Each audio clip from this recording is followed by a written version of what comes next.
kehadiran pemerintah dan Badan Gizi Nasional itu betul-betul dirasakan oleh masyarakat, dan itu hebat. Assalamualaikum warahmatullahi wabarakatuh.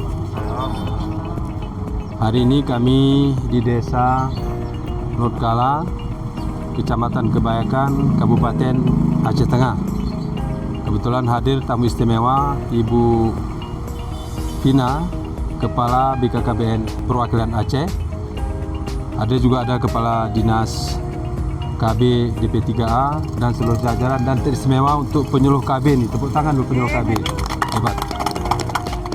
Tugas kita hari ini adalah bagaimana program terhadap generasi selanjutnya yang disebut dengan bagaimana gizi anak itu bisa stabil sesuai dengan arahan pada Bapak Presiden selama beliau menjabat 5 tahun ke depan.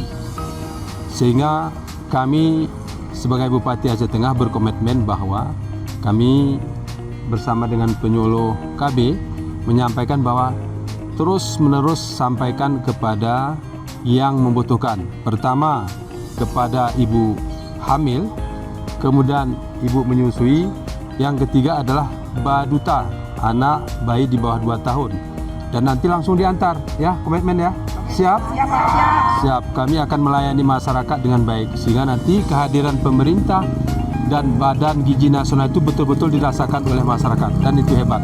Dan kami berkomitmen untuk melaksanakan ini sehingga nanti yang stunting, kebersihan lingkungannya, kemudian posyandunya semakin bagus, itu karena kolaborasi.